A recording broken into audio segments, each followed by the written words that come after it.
Die aarde en alles wat daarop is, die wêreld en die wat daar woon, alles behoort aan die Here, want hy het die fondamente daarvan in die see gelê en het stewig gevestig in die waters. Wie mag die berg van die Here opgaan en wie mag in sy heiligdom gaan staan? Die een wie sy hande rein en wie sy hart suiwer is, wat alle bedrog vermy en geen vals eed aflê nie.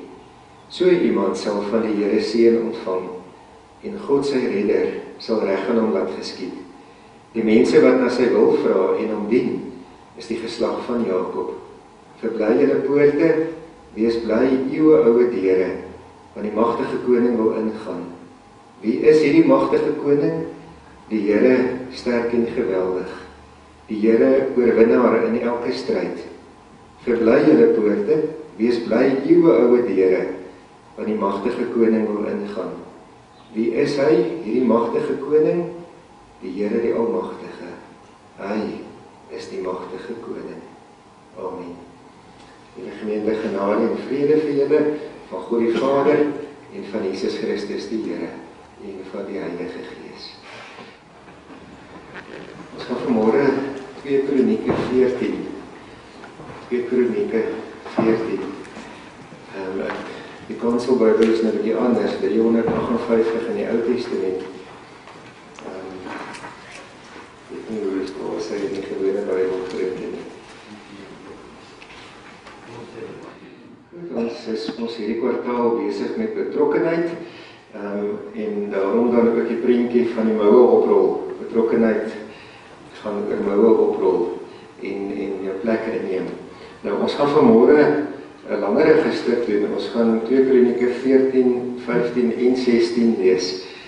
So dit is nou so 3 hoofstukke. Hulle is daarom nie elkeen te lank nie, maar kom ons begin dan by hoofstuk 14 vers 1.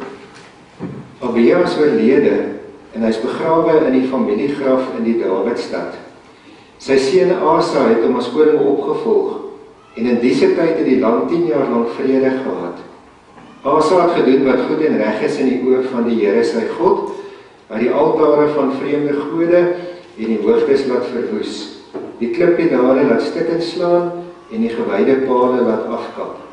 Hy het bevel gegee dat Juda aan die Here, die God van hulle voorvaders, gehoorsaam moet wees, deur sy wil te doen en sy gebooie na te kom. Hy het die hoogtes en die wierookaltare in al die stede van Juda laat verwoes, onder hom het die land vrede gehad. Omdat die land vrede gehad het en Asa nie oorlog moes voer nie, het hy in die jare vestingstede in Juda gebou. Die Here het hom rus gegee en daarom het hy vir Juda gesê, laat ons die stede versterk met mure en torens, poorte en sluitbalke. Die land is nog ons sin, want ons is gehoorsaam aan die Here ons God, en hy het ons na alle kante toe rus gegee. Hulle was dan ook verspoedig met die bouwerk. Asa se leer het bestaan uit 300.000 weerbare man uit Juda, wat met skild en spies bewapen was, en 280.000 uit Benjamin, gewapen met skild en pyl en boog, almal dapper manne. Die Kesiet Serach het Juda binnengeval met 'n leer van 1 miljoen man, en met 300 strijdwaans. Hy het deurgedring tot by Maresa, en daar het Asa hom tegemoet getrek. Die Kesiete was opgestel in die Sifata laagte by Maresa. Asa het die Here sy God aangeroep en gesê, Here, net U kan die swakke teen 'n oormag help. Help ons, Here ons God. Ons steun op U, en in U naam trek ons teen die menigte op. U is ons God, Here, moenie dat 'n mens teen U seëvier nie. Die Here het die Kesiete die onderspit laat delf teen Asa in Juda. Toe die Kesiete op die vlug slaan, het Asa en die manne by hom hulle agtervolg tot by Gerar. En daar het soveel Kesiete gesneuwel dat hulle leer nie kon herstel nie. Hulle is deur die Here en sy leer uitmekaar geslaan. Die Judeërs het 'n groot hoeveelheid byt gekry. Hulle het al die stede in die omgewing van Gerar ingeneem en geplunder, want die stede was van skrik bevange vir die Here. Daar was ook baie byt. Daarna het hulle die kampe van die veewagters aangeval en baie klein vee en kamele gebyt en na Jerusalem toe saamgevat. Die gees van God het oor Asaria, seun van Oded, gekom. Hy het Asa tegemoet gegaan en vir hom gesê, luister na my Asa en alle manne van Juda en Benjamin. As julle by die Here is, sal hy by julle wees. As julle na hom vra, sal hy hom deur julle laat vind. Maar as julle hom verlaat, sal hy julle verlaat. Israel was lank sonder die ware God, sonder 'n priester wat die wil van God bekend kon maak, en sonder die woord van God. Toe Israel hom in sy nood tot die Here sy God bekeer het, en na hom gevra het die Here hom deur hulle laat vind. In daardie tyd kon niemand veilig kom of gaan nie, want daar was groot onrus in al die lande. Volk het teen volk gebots, stad teen stad, want God het onrus en nood oor hulle gebring. Maar julle moet vas staan en nie moedeloos word nie, want julle sal die beloning vir julle optrede ontvang. Toe Asa hoor wat die profeet, die seun van Oded, aankondig, het hy moed geskep en die afgodsbeelde uit die hele gebied van Juda en Benjamin laat verwyder, en ook uit die stede wat hy in die Efraimsberge verower het. Hy het ook die altaar van die Here wat voor die ingangsportaal van die tempel was laat regmaak.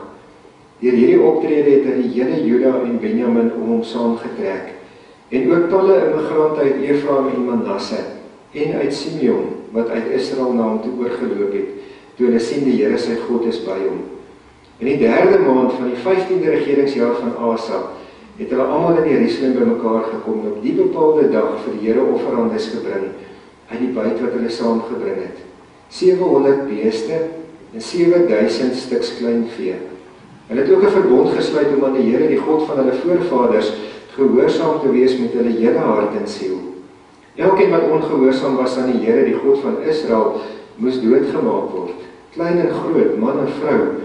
Hulle het die eed aan die Here hardop afgelê, onder begeleiding van jubelroepe, trompetgeskal en die klank van raamshoring. Die hele Juda het hulle verheug oor die eed, want hulle het dit met hulle hele hart afgelê. Dit was vir hulle vreugde om na die Here te vra, en hy het hom deur hulle laat vind en hulle rus gegee na alle kante toe. Koning Asa het van Maaka sy ouma as koningin moeder afgesit, omdat sy 'n Asherah beeld, 'n walglike ding laat maak het. Asa het die ding stukkend gekap, dit fyn gemaal en in die Kedrondal in die vuur gegooi. Die hoogtes het wel nie heeltemal uit Israel verdwyn nie, maar Asa was sy lewe lank getrou aan die Here. Hy het die wydingsgeskenke van sy pa en ook sy eie in die tempel van God gebring, silwer, goud en offergereedskap. Tot sy 35ste regeringsjaar was daar nie oorlog nie. In die 36ste regeringsjaar van Asa het koning Baasa van Israel met 'n veldtog teen Juda begin. Hy het die stad Rama in 'n vesting omskep, om te verhoed dat mense heen en weer beweeg na en van koning Asa van Juda. Asa het toe silwer en goud uit die skatkamers van die huis van die Here en die paleis gevat, en het vir koning Ben-Hadad van die Arameërs in Damaskus gestuur met die boodskap: daar is 'n verdrag tussen u en my, en daar was al een tussen ons vaders. Ek stuur vir u silwer en goud. Breek u verdrag met koning Baasa van Israel, dat hy uit my land kan terugtrek. Ben-Hadad het voldoen aan die versoek van koning Asa. Hy het sy leeraanvoerders gestuur om die stede van Israel aan te val, en hulle het Ijon, Dan, Abel, Maim en al die voorraadstede in Naftali verower. Toe Baasa dit hoor, het hy die bouwerk by Rama gestaak en die hele onderneming laat vaar. Koning Asa het die hele Juda saamgevat en hulle die klip en hout wat Baasa vir die bouwerk by Rama gebruik het, laat wegdra. Hulle het die gebruik vir bouwerk by Geba en Mispa. In die tyd het die siener Ganani na koning Asa van Juda toe gekom en vir hom gesê: jy het gesteun op die koning van Aram. Jy het nie op die Here jou God gesteun nie. Daarom het die leer van die koning van Aram jou ontglip. Die Kassite en die Libiërs was 'n groot leermag met 'n magtige getal strydwaans en ruiters, maar jy het gesteun op die Here, en hy het hulle aan jou oorgegee. Die Here het sy oë oral op die aarde, sodat hy die kan help wat met hulle hele hart op hom vertrou. Maar nou het jy dwaas opgetree, en daarom sal jy van nou af oorlog hê. Asa was so kwaad vir die siener, dat hy hom in die tronk laat sit het. Hy was woedend oor wat die siener gesê het. In die tyd het Asa ook begin om sommige mense sleg te behandel. Die verhale oor Asa van vroeër, sowel as die van later, is opgeteken in die annale van die konings van Juda en Israel. In sy 39ste regeringsjaar het Asa 'n uiters ernstige siekte aan sy voete opgedoen. Maar selfs in die siekte het hy nie die Here geraadpleeg nie, wel die dokters. Hy is oorlede in die 41ste jaar van sy regering. Hulle het hom begrawe in die graf, wat hy vir hom in die Dawidstad laat uitkap het. En hulle het sy liggaam neergelê op die plek wat hy met balsem en allerlei spesery mengsels laat bedek het. Hulle het ook ter ere van hom 'n groot vuur aangesteek. En sy seun Josafat het hom as koning opgevolg. Lees dan tot sover. Ons is nou by ons derde tema, ons oorhoofse tema vir die hele jaar is ons is op reis. Eerste kwartaal het ons gekyk na verhoudings, verskillende fasette van verhoudings. Dit was ons reis van die eerste stasie tot by die tweede stasie. Nou hierdie kwartaal ry ons na die derde stasie toe. Ons kyk na betrokkenheid, maar ons het gesê betrokkenheid begin by hoe jou verhouding met die Here is. En dan gaan dit nie net oor betrokkenheid in die kerk en die gemeente nie, dit ook, en dit wil ons baie graag hê, dit wil die Here ook baie graag hê, maar dit gaan oor betrokkenheid by God se koninkryk groter as ons gemeente. Dit gaan daaroor dat jy in die dorp, waar jy werk, waar jy kom, waar jy jou sport beoefen, oral waar jy vriendekringe het, daar oralsters is God se koninkryk ook. En dat jy dan ook daar 'n ware getroue ambassadeur van sy koninkryk sal wees, betrokke by hom sal wees. So dit begin met herlewing, die gebed om herlewing van die Koragiete, die mense wat ons die ervaring gehad het dat hulle voorvader was daai tyd in opstand Korag saam met Datan en Abiram teen Moses en Aaron. Die Here het hulle gestraf, maar die Here het vir hierdie nageslag soveel genade gegee dat hulle kon herstel, dat juis mense wat kon beleef, die Here kan jou weer ophef, dat juis hulle dan kom en sê, kom ons bid vir herlewing in ons land. En ons het gesê, dit kan ons ook bid, vir onsself, vir ons gemeente, vir ons dorp, vir ons land. Toe het ons gesê, die volgende wat moet gebeur is, geen afgode nie. Genesis 35, waar Jakob, nadat hy al 10 jaar terug is in die land, die Here vir hom kom sê, maar jy moet nou weer teruggaan na Bethel toe, waar ek jou 30 jaar tevore ontmoet het, en jou 30 jaar tevore geseën het, jy het weggedwaal, ons moet die verhouding weer regmaak, gaan weer terug soontoe, en dan is die groot voorwaarde, maar dan wil die Here nommer 1 in jou lewe wees. En hy het 'n gat gegrawe onder die boom, en het al die gode daar ingegooi, die gat toegemaak, gesê, ons is klaar met die gode, God is ons alles. En ons het gesê, dit moet ook in ons lewe gebeur. Die dinge wat is in ons in die Here staan, moet weg. Die Here moet ons alles wees. Ons nommer 1, die een waarom alles draai. En dan nou vandag kyk ons dan nou na herlewing wat ook kan kom in goeie tye. Maar nou weet ons ook, dat God baie keer herlewing stuur, wanneer dit swaar gegaan het met mense, en hulle op hulle knieë beland as gevolg van die swaar kry, en hulle dan na die Here begin vra, soos wat Jakob gedoen het toe sy lewe bedreig was. Maar God is nie net daaraan gebind nie. God kan herlewing ook gee, terwyl dit goed gaan. Dit hoef nie sleg te gaan voor daar 'n herlewing kom nie. Die herlewing waarvan ons hier in hierdie hoofstuk lees, in die 15de regeringsjaar van koning Asa, het juis gekom in 'n tyd toe dit goed gegaan het. Dit het met hom persoonlik as koning goed gegaan. Hy het die Here gedien, hy het die Here lief gehad, hy het na sy wil gevra, hy het na die Here gesoek, en hy het die volk op die hele tyd aangesê om naby aan die Here te lewe. En daar kom 'n herlewing, in 'n goeie tyd. Herlewing kan kom ook, wanneer dit goed gaan. En nou die groot ding wat ons vandag by hierdie gedeelte leer, is, wat gee die Here nie alles vir ons, wanneer ons na hom vra, wanneer ons na hom soek. Ons gaan kyk hoe die Here vir Asa, wat het die Here alles vir Asa en sy volk Israel gegee, toe hulle na hom gesoek het. En wat gaan ons ook by die Here kry dan, as ons ook 'n ernstige soeke het na die Here, as ons 'n brandende behoefte het aan hom, 'n begeerte, om hom te vind, en om sy wil te ken, en sy wil te doen. Nou die eerste wat ons dan nou kyk is hoofstuk 14 vers 1 tot 8. Wanneer ons dan die Here soek, dan gee hy vir ons vrede. Ons lees in vers 1, dat Asa nou 'n nuwe koning was. En hy was 'n man van God, hy was iemand wat naby die Here gelewe het. Nou staan daar in daai gedeelte, die Here het vir die land 10 jaar lank vrede gegee. Hoe weet ons dat die Here gedien? As ons na daai versies kyk, veral vers 2 tot 7, dan sien ons al die dinge wat hy gedoen het. Daar staan in vers 2, dat hy het gedoen wat goed en reg is in die oë van die Here. En dis 'n wonderlike getuieskrif wat hier van Asa gesê word. Hy het gedoen wat goed en reg is in die oë van die Here. Hoe wonderlik moet dit wees, as dit ook van ons gesê kan word. Dat wat jy doen, is goed en reg in die oë van die Here. En jy wil altyd ook net doen en strewe dat dit wat goed en reg is in die oë van die Here. En Asa het dit op baie maniere gewys. Vers 3, hy het die land skoon gemaak van al die heidense invloede. Hy het die altare vir vreemde gode verwyder. Die hoogtes was sulke hoogtetjies wat hulle so in die veld gebou het, en daar het hulle ook die afgode gedien en die heidense godsdienste beoefen. Hy het daai hoogtes laat verwoes. Daar word gepraat van klippilare en gewyde pale. Dit was ook elemente van die heidense godsdienste. Hy het al daai goed laat verwoes. Met ander woorde wat hy gesê het is, ons moet aan die Here toegewy wees, en dan kan ons nie heidense goed en heidense invloede in die land toelaat nie. En daarom het hy gesê, ons moet ontslae raak van hierdie goed.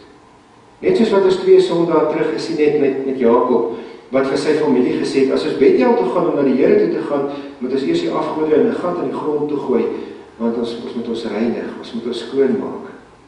Verder wat hy gedoen het in vers 4, is hy vir die volk gesê, maar julle moet ook na die Here vra. Julle moet ook na die Here toe terugkom. Dit moet nie net hy die koning wees nie, dit moet 'n hele volksbeweging wees. Almal se erns moet daarin wees, dat hulle na die Here vra. In vers 6 lees ons, hoe dat hy die versterkte stede ook weer nog verder versterk het.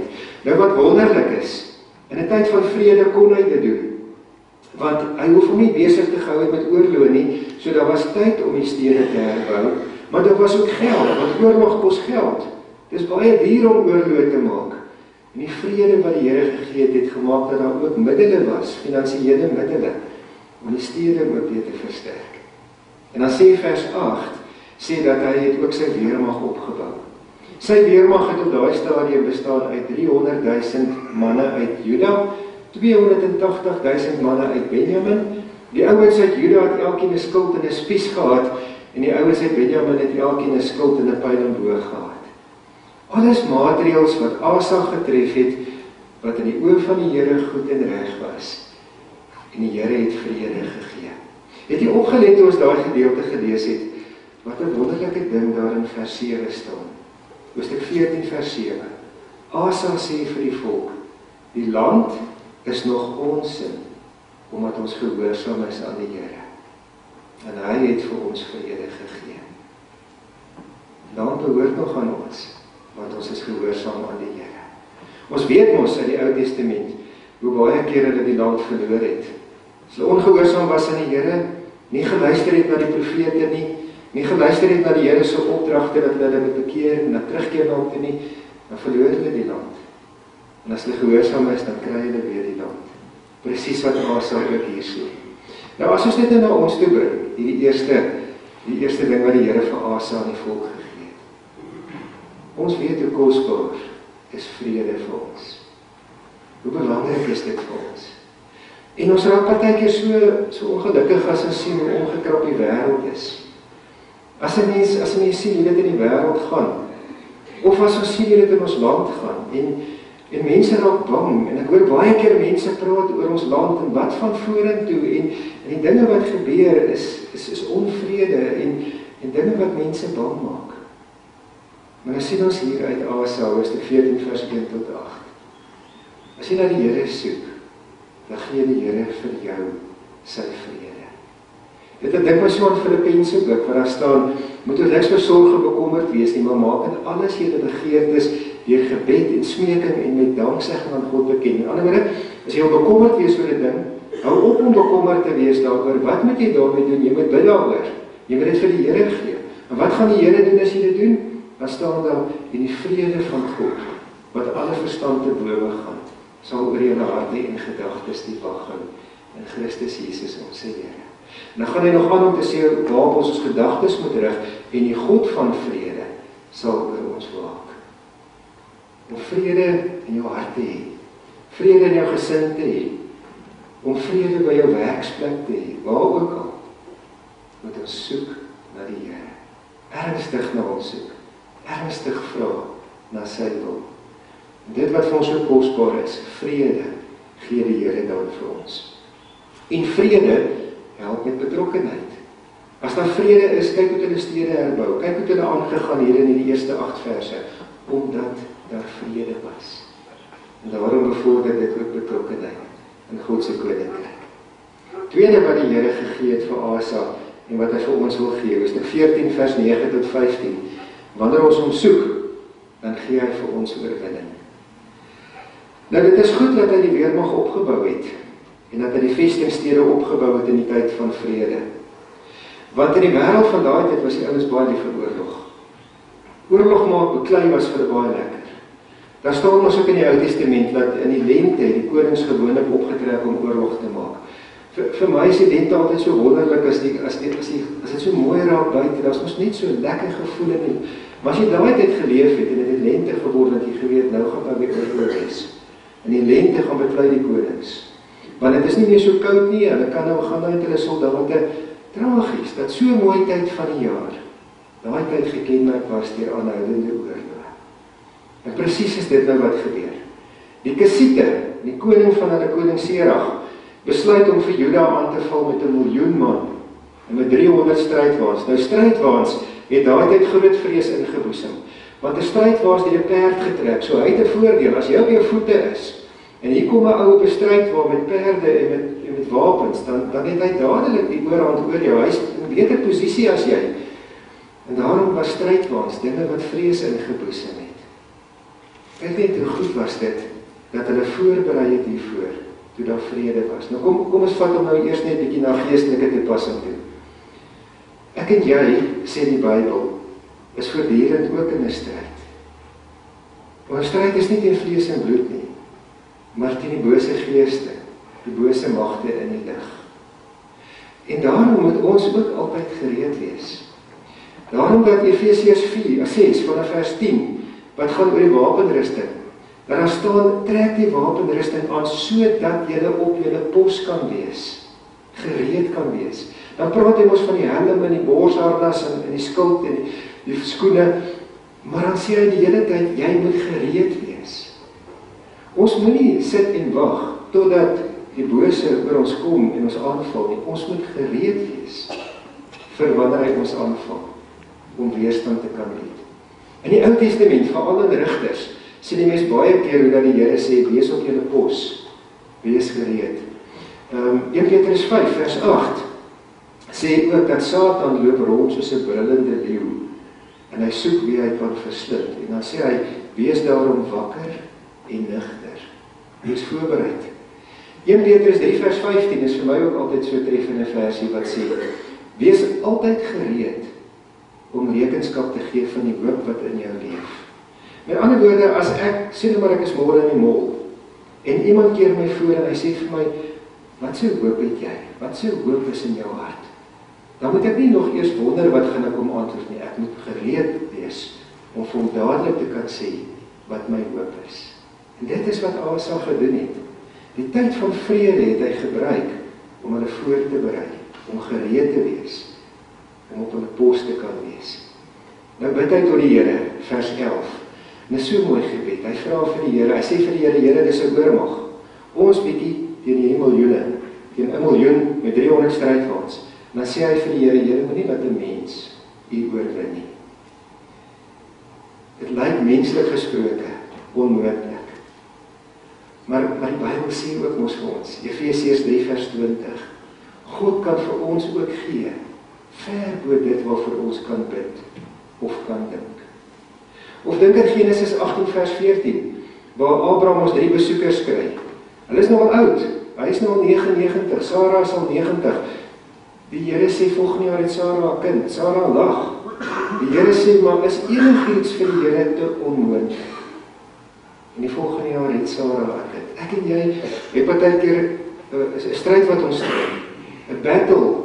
Ons het partykeer 'n ding wat soos 'n berg voor ons lê, en dit voel net vir my, maar dit is nie 'n onmoontlike ding hierdie.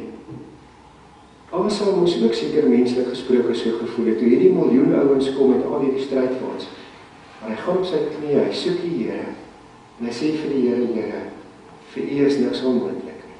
Dit moet ons ook onthou, as die Here soek, vir hom is niks onmoontlik nie. Want wat gebeur, vers 12 tot 15, Die Here laat hulle daai Kassiete totaal en al verslaan. Hulle verslaan hulle heeltemal. So staan daar dat die Kassiete nooit weer eers kon herstel daarna nie. Die Here gee die oorwinning. Hierdie was nou 'n militêre oorwinning, maar die Here wil ook vir my en vir jou elke dag in ons lewens geestelike oorwinnings gee. Oorwinnings oor vrese, oorwinnings oor al die dinge wat ons verhinder om werklik ten volle die mense te wees wat hy ons gemaak het om te wees. Dan die derde wat die Here gee wanneer ons na hom soek, is in hoofstuk 15. Hoofstuk 15 vers 1 tot 19. As ons die Here soek, dan voorsien hy. Nou wat nou gebeur is, dan kom nou 'n profeet, Asaria, kom na Asa toe. En dan kom hy en hy sê vir hom, en dis nou na die oorlog met die Kassiete. En het jy gehoor wat hy gesê het? As julle die Here soek, sal hy hom deur julle laat vind. As julle by die Here bly, sal hy by julle bly. Maar as julle die Here verlaat, gaan hy julle verlaat. En dan sê hy vir hulle, daar was 'n lang tyd wat Israel nie die ware God gedien het nie. Hulle het nie 'n priester gehad om die wil van God aan hulle bekend te maak nie. Hulle het nie God se woord gehad nie. En dan sê Asaria, hoe was dit toe? Mense kon nie vrylik rondbeweeg nie, daar was vrees. Volke het teen mekaar beklei, stede het teen mekaar beklei. Dit was elendig toe mense sonder die Here geleef het. En nou sê hy vir hulle, maar julle het nou teruggekeer na die Here toe. Nou moet julle voortgaan met dit waarmee julle begin het. Dan skep Asa moed. En hy bring verdere hervormings in. Hy vat nog 'n klomp afgodsbeelde weg en 'n klomp altare vat hy weg. Hy verenig die volk rondom hom. En dan kom hulle by mekaar, lees ons mos, en hulle offer 700 beeste en 7000 klein vee aan die Here. Dit moes dan 'n vreeslike ding gewees het om so baie offers te moes bring op een dag wat hulle dit aan die Here gebring het. En dan lê hulle verbond af. Hulle sê vir die Here, Here, ons gaan U dien. Ons gaan aan U gehoorsaam wees. En wat wonderlik is die manier hoe hulle dit doen. Daar staan hulle dit hardop gedoen. Hulle het dit met jubelroepe gedoen. Hulle het op trompette geblaas, hulle het op ramshorings geblaas. Dit was vir hulle 'n vreugde om na die wil van die Here te vra. En hoe voorsien die Here toe? Die Here gee vir hulle nog 20 jaar vrede. Daar was nou alreeds 10 jaar vrede. Toe kom die oorlog in die Kassiete. Toe kom daar weer 'n herlewing, 'n terugkeer na die Here. Toe kom daar weer 20 jaar vrede. Kan jy sien hoe wonderlik die Here voorsien? Ek het net gewonder ook toe ek hiermee besig was, hoe moeilik dit vandag vir mense baie keer is om te commit. Om werklik vir die Here te commit. En ons kan lees by hierdie ouens dat hulle dit met vreugde gedoen het. Dat hulle dit hardop uitgeroep het. Ons commit ons vir die Here. Dat hulle trompette en ramshorings geblaas het. 'n vreugde vir hulle gewees om te sê, maar ons commit ons. Ons wy ons toe om die Here te dien. En die Here het vir hulle voorsien. En dan die laaste stuk, hoofstuk 16, die waarskuwing. As hierdie verhaal van Asa nou maar kon geëindig het aan die einde van hoofstuk 15, dink ek hoe wonderlik sou dit gewees het. Hierdie absolute hoogtepunt. En ongelukkig eindig die verhaal nie daar nie. Daar kom ook 'n hoofstuk 16. En dan lees ons dat in sy 36ste regeringsjaar het hy 'n insinking in sy geestelike lewe beleef. Vir 35 jaar het hy die Here met vreugde gedien, met blydskap gedien. Was vir hom lekker om die Here aan te roep. Dit was vir hom lekker om die Here se wil te doen. In sy 36ste jaar, mens kan dit menslik nie verstaan nie, kom maar 'n geestelike insinking by hom wat vir 5 jaar voortduur tot sy 41ste jaar toe hy sterf. En wat gebeur het is, daai tyd was Israel mos gedeel in 'n suidryk en 'n noordryk. Hy het oor die suidryk regeer en die noordryk waar Esa het teen hulle opgetrek. Wat het Asa altyd gedoen? Wat het hy voorheen gedoen? Toe die Kassiete gekom het met 1 miljoen mense, het hy na die Here toe gegaan en gesê, Here, ons hulp kom van U af. Nou toe die noordryk teen hom optrek, toe gaan hy nie na die Here toe nie. Toe gaan vra hy 'n heidense koning. Hy gaan vra die koning van die Arameërs om hom te help. Plaas daarvan dat hy na die Here toe gaan. Mens kan dit amper nie verstaan, dat nadat 'n koning 35 jaar die pad geken het, die Here gedien het, dat hy in sy 36ste jaar 'n heidense koning se hulp vra?